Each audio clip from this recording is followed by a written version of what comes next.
என எண்ணற்ற பணிகளை திறம்பட செய்து வரும் என்னுடைய நண்பர் மகேஷ் அவர்கள் இன்றைக்கு ஒரு புத்தக ஆசிரியராகவும் உயர்ந்து நிற்கின்றார். மிகச்சரியான நேரத்தில் மிக முக்கியமான ஒரு புத்தகத்தை அவர் கொண்டு வந்திருக்கிறார். அவருக்கு அனைவரின் சார்பாக என்னுடைய பாராட்டுக்கள், வாழ்த்துக்கள். கல்வியை காவியமயமாக்க துடிக்கின்ற பாசிஸ்டுகளை நேருக்கு நேர் நின்று எதிர்க்கின்ற ஒரு காலகட்டத்தில் நம்முடைய கல்வித்துறை இன்று இருக்கின்றது. இந்த சவாலான சூழலை நம்முடைய மாண்பு முதலமைச்சருடைய வழிகாட்டுதலோடு சாதனைக்கான வாய்ப்பாக மாற்றி வரும் என்னுடைய நண்பர் அன்பில் மகேஷ் அவர்களுக்கு நம்முடைய வாழ்த்துக்கள், பாராட்டுக்கள்.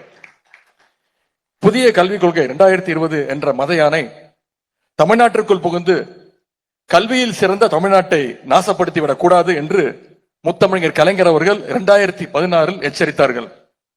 கலைஞர் அவர்கள் பயன்படுத்திய அதே வார்த்தையை தலைப்பாக்கி இன்றைக்கு மகேஷ் அவர்கள் இந்த புத்தகத்தை கொண்டு வந்திருக்கிறார்கள். அப்படிப்பட்ட கல்விக் கொள்கைக்கு மதம் பிடித்தால் நம்முடைய நாட்டுடைய எதிர்காலமே சிதைந்துவிடும். இந்த விவரம் புரியாமல் இன்றும் சிலர் இதை ஆதரிக்கின்றார்கள். அவர்கள் வீட்டு பிள்ளைகளுடைய கல்வியையும் இந்த மதம் பிடித்த கல்விக் கொள்கை அழித்துவிடும் என்பதை அவர்கள் விரைவில் உணர வேண்டும். ஆகவேதான் இதனை வீழ்த்துவதற்கான போரில் நம்முடைய முதலமைச்சர் அவர்கள் இந்தியாவிலேயே முன் வரிசையில் நின்று கொண்டு போராடி கொண்டிருக்கிறார்கள். நம்முடைய குழந்தைகளுடைய எதிர்காலத்தை எழுதுகின்ற அந்த சாக்பீஸ் உண்மையில் யார் கையில் கொடுப்பது? ஜனநாயகத்தின் கைகளிலா அல்லது சர்வாதிகாரத்தின் கைகளா என்று இந்த புத்தகத்தில் நண்பர் அன்பில் மகேஷ் எழுப்பியுள்ள கேள்வியை நாம் அனைவரும் சற்று சிந்தித்து பார்க்க வேண்டும். வெல்கம் திரு திக்விஜய் சிங் அவர்கள், chairman parliamentary standing committee for education. At this juncture, we thank you, sir, for consistently voicing against the NEP 2020, sir.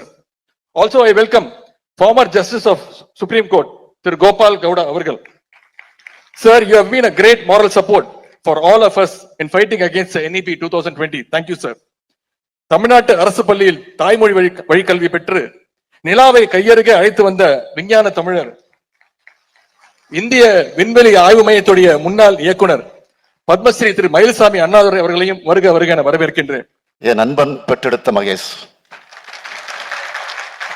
அந்த உணர்வை எனக்கு ஏற்படுத்தி தந்திருக்கிறார். உதயாவும் மகேஷும் என் கண் முன்னாடி வளர்ந்த பசங்க.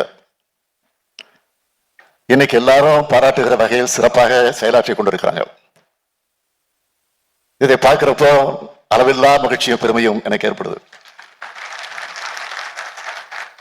ஏன்னா எங்க குடும்பத்துக்கும் அன்பில் குடும்பத்துக்குமான நட்பு என்பது 3 தலைமுறையான நட்பு. தலைவர் கலைஞர் அன்பில் தர்மலிங்கம், நான் அன்பில் பொய்யாமொழி, உதயநிதி அன்பில் மகேஷ். இந்த நட்பு தொடருது. இப்ப பொய்யாமொழி நினைச்சாலும் எனக்கு கண்ணீர் வரும், எப்ப நினைச்சாலும் கண்ணீர் வரும். 1999 நாடாளுமன்ற நேரம் திருச்சியில் நடந்த பொதுக்கூட்டத்தில், தேர்தல் பிரச்சார பொதுக்கூட்டத்தில் தலைவர் கலைஞர் அவர்கள் உரையாற்றிவிட்டு, ஆனா இரவு விடியறதுக்குள்ள எங்க எல்லாரையும் அழ வச்சுட்டு போயிட்டான்.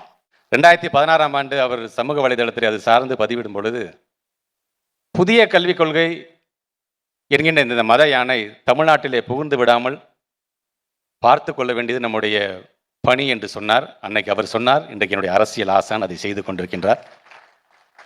தமிழ்நாட்டு முதலமைச்சருடைய இந்த குரல் என்பது வெறும் தமிழ்நாட்டிற்கான குரல் மட்டுமல்ல. இந்த குரல் என்பது கேரளாவிற்கான ஒரு குரல். இந்த குரல் என்பது வெஸ்ட் பெங்காலுக்கான ஒரு குரல், ஏன் மகாராஷ்டிராவுக்கான ஒரு குரல், தெலுங்கானாவுக்கான ஒரு குரல். அதனால தான் இன்றைக்கு அவர் எழுப்பிய குரலுக்கு பிறகு மகாராஷ்டிராவில் இந்தி திணிப்பு என்று சொன்னாங்க பார்த்தீங்கன்னா, இன்றைக்கி அதை பின்வாங்கி இருக்கிறார்கள் அவர்கள். தெலுங்கானாவை பொறுத்த வரைக்கும் இந்த NEP 2020 is unfit for Telangana என்று அங்கே இருக்கின்ற கல்வி குடும்பத்தை சார்ந்தவர்கள் இன்றைக்கு பேச தொடங்கி இருக்கிறார்கள். இந்தியை திணிப்பதனால் கர்நாடகாவை சார்ந்திருக்கின்ற படிக்கக்கூடிய பிள்ளைகள் கிட்டத்தட்ட 90,000 பேர் இன்றைக்கி ஃபெயில் ஆகிருக்கிறாங்க. நான் ஃபஸ்ட்டு ஒரு திருக்குறள் நான் சொன்னேன் பார்த்தீங்களா, கலைஞருடைய அந்த விளக்க உரை சொன்னேன் பார்த்தீங்களா, கையில் இருந்த வேலை தூக்கி எரிஞ்சாச்சு, யானை போயிடுச்சு. ஆனால் நம்முடைய எதிரிகளை நம்ம எப்படி நாம் எதிர்கொள்ள வேண்டும் என்று சொல்லும்போது, ஒன்றிய அரசாங்கத்தால் நம்ம மீது கஷ்டப்பட்டு பாய்ச்சப்பட்ட ஒரு வேல் இருக்குது. இங்கே அதிகாரமே இல்லாத ஒரு வேல் இருக்குது. அந்த வேலுக்கு கூறும் இல்லை.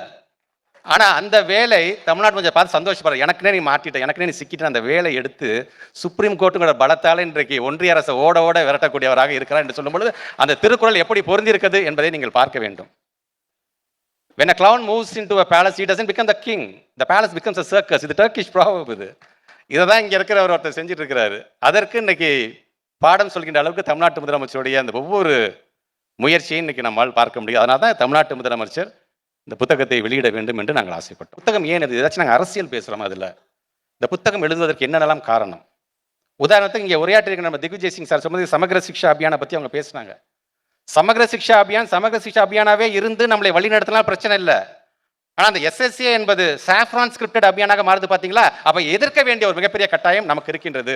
அதனால தான் முதல் குரல் தமிழ்நாட்டு முதலமைச்சர் வருகிறது. கட்சி சார்ந்திருக்கின்ற ஒவ்வொரு எம்பிசியை நீ அழைச்சிட்டு போன்னு சொல்லி நம்ம தோழமை கட்சி ஒவ்வொருத்தையும் ரெப்ரசென்ட் பண்ணி நான் கூட்டிட்டு போறேன். நான் அங்கே எனக்கான பெருமை நம்முடைய நாடாளுமன்ற உறுப்பினர் கனிமொழி அம்மையார் அவர்கள் அங்கே இருக்கின்ற நம்முடைய ஹானரபிள் எல்ஓபி நம்ம ராகுல் காந்தி சார் எப்படி நம்ம இன்ட்ரோடியூஸ் பண்ணி வைக்கிறாரு. Is like the second son of our Tamil Nadu chief minister என்று சொல்லிக்கிறார். இதை விட நாங்கள் பெருமை வேண்டும் எனக்கு. நம்முடைய honourable union minister Dharmendra Pradhan எப்படி நம்ம இன்ட்ரோடியூஸ் பண்ணி இவர் என்னோட அண்ணன் புள்ள வந்திருக்கு.